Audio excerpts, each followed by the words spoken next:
ഖത്തറിൽ നിന്ന് രാജ്യത്ത് മടങ്ങിയെത്താൻ സഹായിച്ച കേന്ദ്ര സർക്കാരിനും പ്രധാനമന്ത്രി നരേന്ദ്രമോദിക്കും നന്ദി പറഞ്ഞ് മുൻ ഇന്ത്യൻ നാവികസേന ഉദ്യോഗസ്ഥർ. വധശിക്ഷയ്ക്ക് വിധിക്കപ്പെട്ടിരുന്ന 8 ഇന്ത്യക്കാരെയാണ് ഖത്തർ സ്വതന്ത്രരാക്കിയത്. ഇവരിൽ 7 പേരും നാട്ടിൽ മടങ്ങിയെത്തി. ഇന്ത്യൻ നയതന്ത്ര വിജയമെന്നാണ് പൊതുവെ ഇത് വിലയിരുത്തുന്നത്. ഖത്തറിൽ നിന്ന് ഡൽഹി അന്താരാഷ്ട്ര വിമാനത്താവളത്തിൽ എത്തിയപ്പോഴാണ് ഉദ്യോഗസ്ഥർ നന്ദി പ്രകടിപ്പിച്ചത്. പ്രധാനമന്ത്രി നരേന്ദ്രമോദിയുടെ ഇടപെടലാണ് ഞങ്ങളെ ഇന്ത്യയിലേക്ക് തിരികെ എത്തിച്ചത്. ഖത്തർ ഭരണകൂടവുമായി കേന്ദ്ര സർക്കാർ നിരന്തരം ഇടപെട്ടിരുന്നു. ഈ പരിശ്രമമാണ് ഇന്ന് ഞങ്ങളെ സ്വതന്ത്രരാക്കിയത്. നിയമപരമായ എല്ലാ സഹായങ്ങളും ഇന്ത്യൻ ഭരണകൂടം ഒരുക്കിയിരുന്നു. നാവികരിൽ ഒരാൾ പ്രതികരിച്ചു. ഭാരത് മാതാ കി ജയ് എന്ന് ഉറക്കെ പറഞ്ഞാണ് മോചിതരായ 8 പേരിൽ 7 പേർ ഡൽഹി വിമാനത്താവളത്തിൽ എത്തിയത്. 18 മാസത്തെ കാത്തിരിപ്പിന് ശേഷമാണ് ഭാരതത്തിലേക്ക് ഞങ്ങൾ മടങ്ങിയെത്തിയത്. മടങ്ങിയെത്താൻ കാരണക്കാരനായ പ്രധാനമന്ത്രി നരേന്ദ്രമോദിയോട് അങ്ങേയറ്റം നന്ദിയും കടപ്പാടുമുണ്ട്.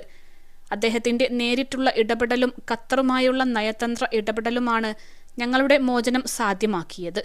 മോചനത്തിനായി നടത്തിയ എല്ലാ പരിശ്രമങ്ങൾക്കും കേന്ദ്ര സർക്കാരിന് നന്ദി.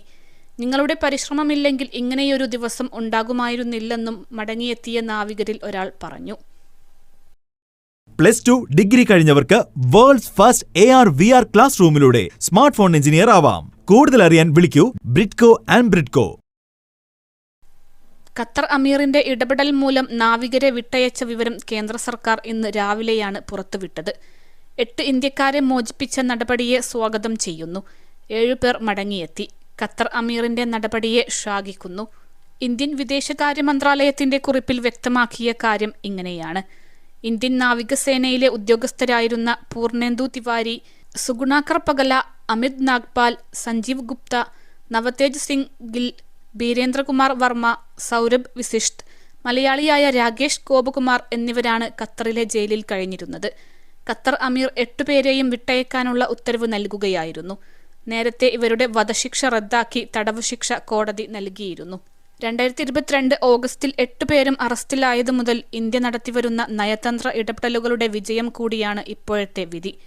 ദുബായ് കാലാവസ്ഥ ഉച്ചകോടിക്കിടെ ഡിസംബർ 1 പ്രധാനമന്ത്രി നരേന്ദ്രമോദിയും ഖത്തർ അമീർ Sheikh Tamim bin Hamad Al താനിയും കൂടിക്കാഴ്ച നടത്തിയിരുന്നു.